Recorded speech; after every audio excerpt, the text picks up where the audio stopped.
오늘도 여러분 교회 오시면서 자동차를 가지고 오신 분들이 많이 있을 겁니다.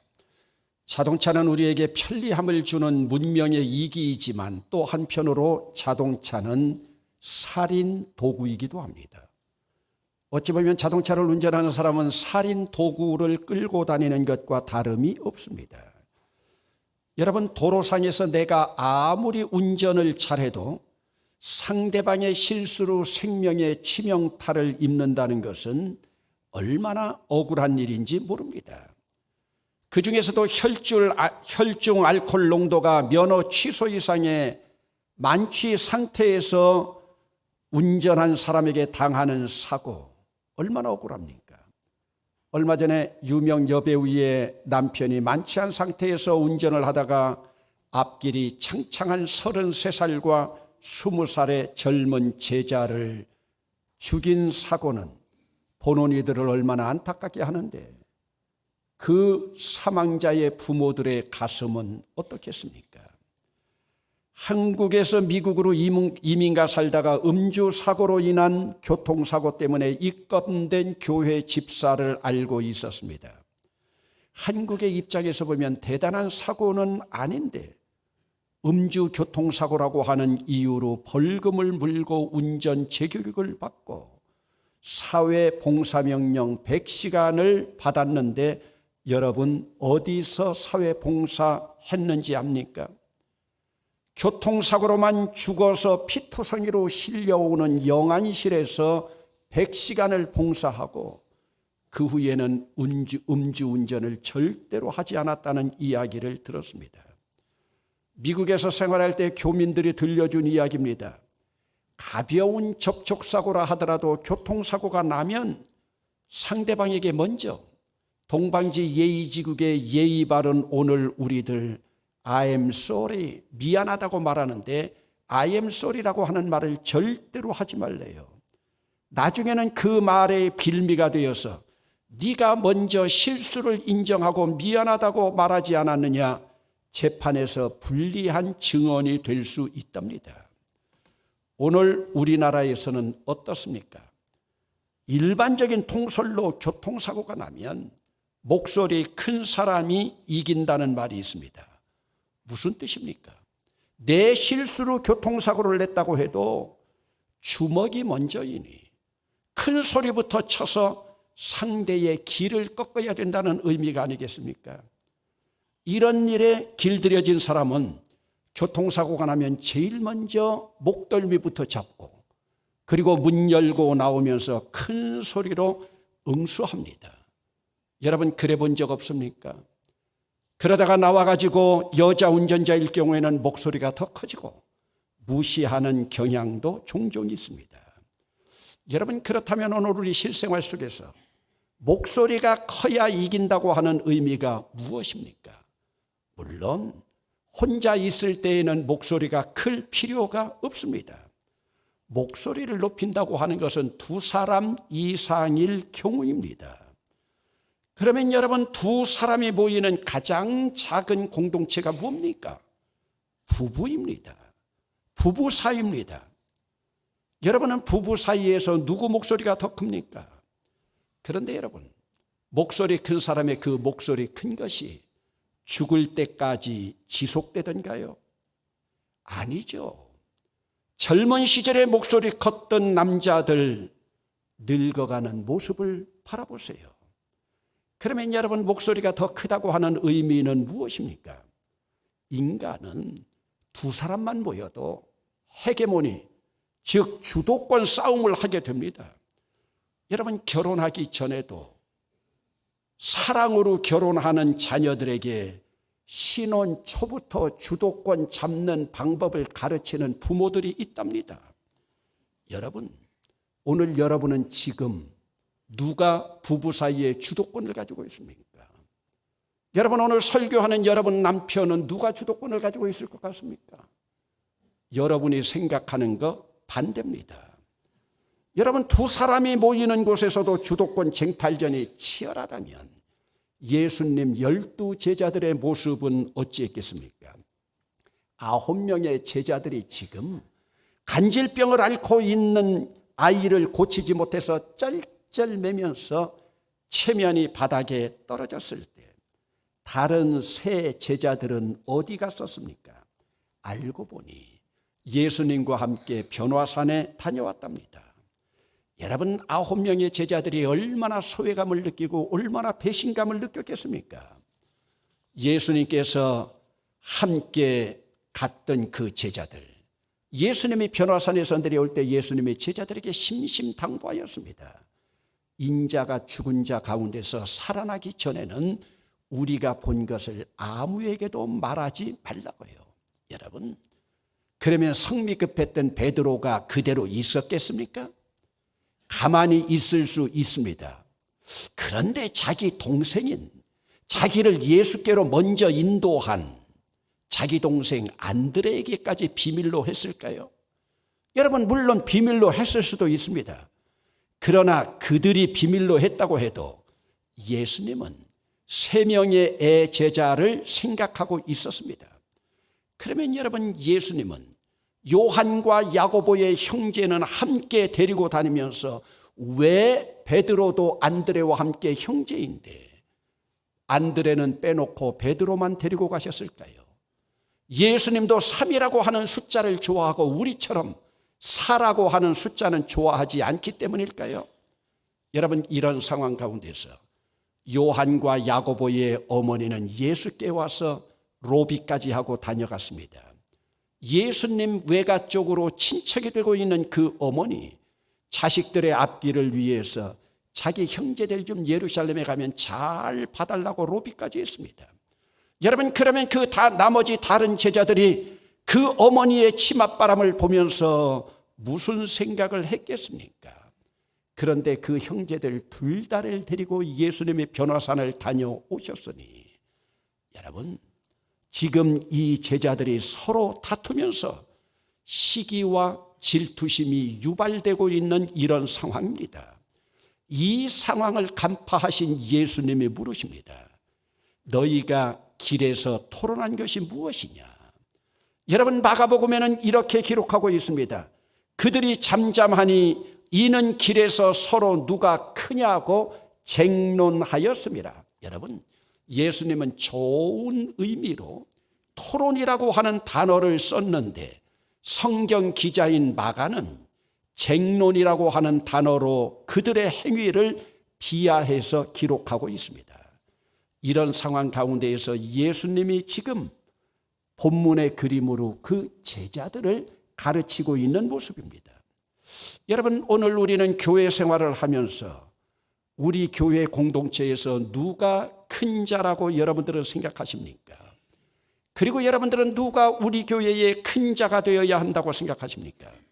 어떤 사람은 교회의 큰 자는 어린 시절부터 이 교회에서 신앙생활을 한 사람이어야 한다고 생각합니다. 그래서 교회에서 항존직 선거를 할 때도 그들에게 우선권을 주는 사람이 있습니다. 어떤 교인은 그 부모를 비롯한 선조들로부터 이 교회 출신이 이 전통을 이어가면서 기득권을 가져야 한다고 생각하기도 합니다. 그리고 어떤 사람은 믿음만 좋으면 좋다고 생각을 합니다. 또 어떤 사람은 봉사만 많이 하는 사람이 교회 공동체 큰 자가 되어야 한다고 생각합니다.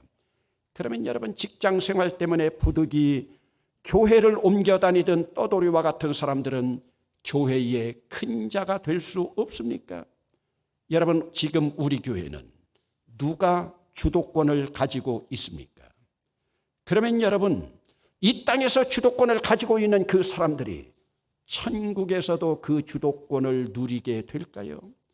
교회 공동체에서 큰 자라고 자부하면서 주도권을 가지고 군림하던 자들이 천국에서도 그 주도권이 지속될 수 있을까요? 그러면 여러분, 오늘 여러분들은 이 땅에서 주도권을 가지고 큰 자가 되기를 원합니까? 아니면 눈에 보이지는 아니하지만 하나님 나라에서 큰 자가 되고 싶습니까? 사실 신앙생활하고 있는 우리 모두는 여기에 대한 해답을 알고 있습니다.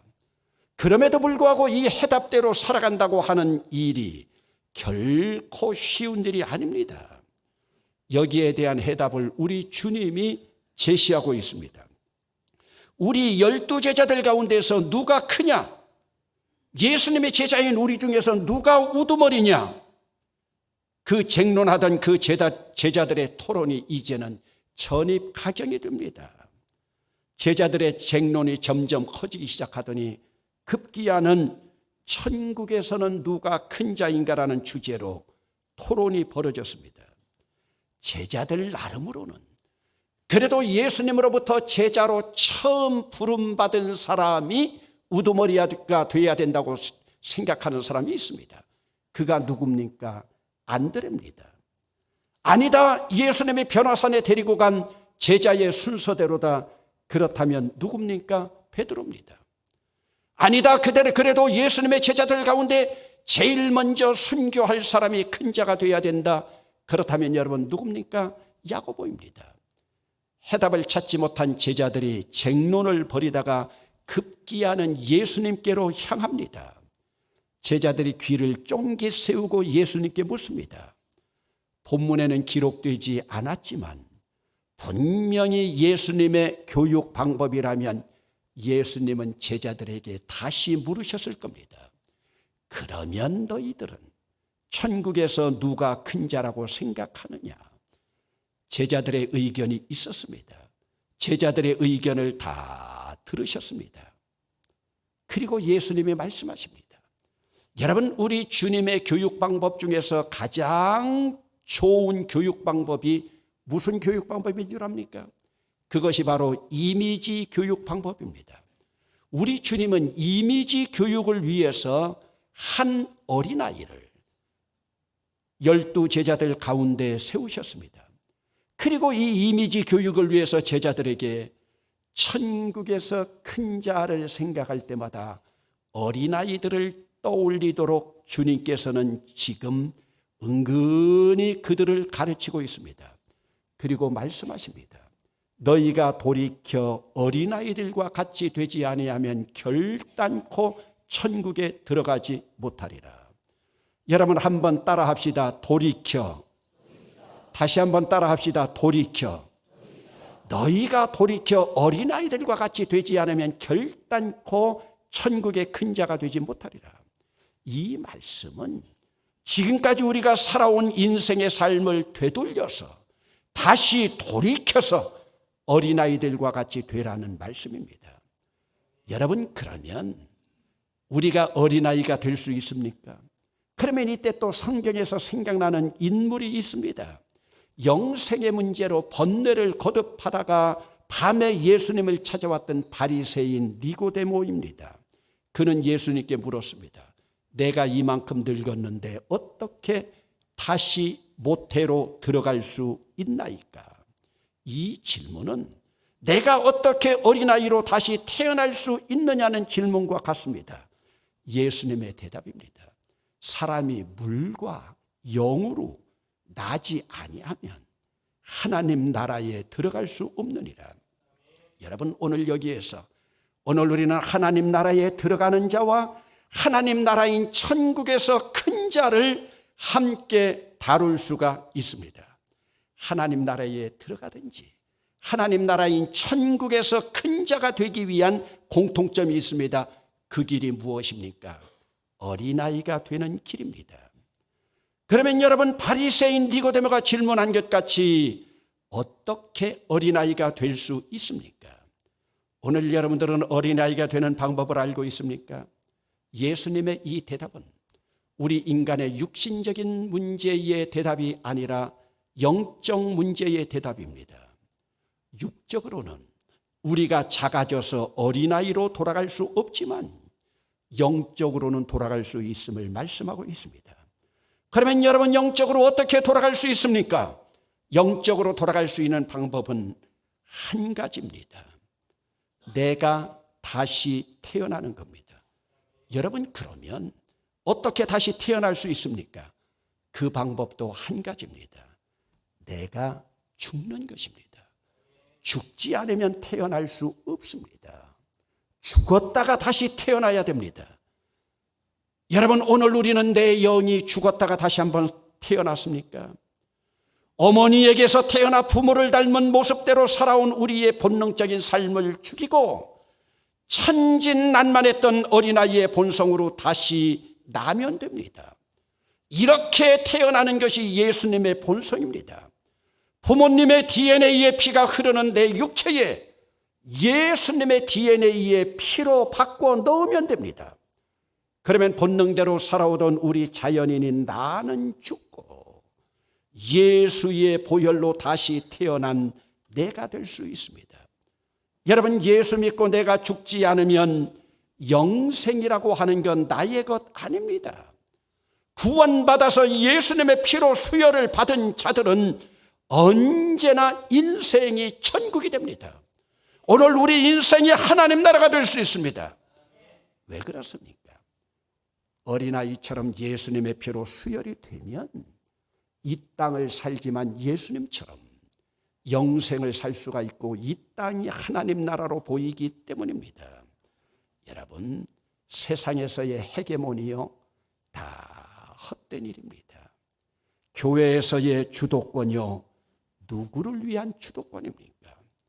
세상에서의 헤게모니 주도권을 잡아보았고 신앙적인 주도권을 잡아보고 모든 것을 다 휘둘렀던 솔로몬이 탄식하는 소리를 들어보세요. 헛되며 헛되고 헛되며 헛되니 모든 것이 헛되도다. 그러면 여러분, 예수님께서 어린아이의 이미지를 통해서 천국에서 큰 자로 보여주고 싶은 것이 무엇입니까? 어린아이의 특성이 무엇이에요? 베드로 사도의 고백입니다. 갓난아기들 같이 순전하고 신령한 젖을 사모하라. 여러분, 순전하고 신령한 젖을 사모하는 갓난아기들, 헤게모니가 뭔지 모릅니다. 주도권이 무엇인지도 모릅니다. 헤게모니와 주도권 싸움에서 나타나는 것이 무엇입니까? 시기와 질투와 미움과 경쟁입니다. 그리고 주도권 싸움을 하기 위해서는 나를 드러내야 됩니다. 그러다 보니 나를 자랑하지 않을 수 없습니다. 나를 드러내고 나를 자랑하는 것이 무슨 병입니까? 나병입니다. 그러면 여러분, 나병이 무엇이에요? 문둥병입니다.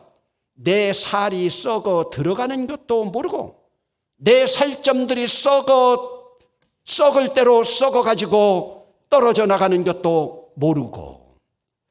여러분, 그러면 광야 생활에서 잡족들이나 하고 있는 이런 악덕을 막을 수 있는 방법이 무엇입니까? 내가 죽는 것입니다. 여러분은 죽어봤습니까? 내가 죽으면 내가 없습니다. 우리 기독교는 여기서부터 시작입니다. 내가 낮아지는 겁니다. 우리 주님은 낮아질수록 더 크게 쓰십니다. 그래서 내가 먼저라고 주장하는 사람은 나중으로 보내고 나중이라고 양보하는 사람은 우리 주님께서 먼저 될 수 있는 자가 많다고 말씀하셨습니다.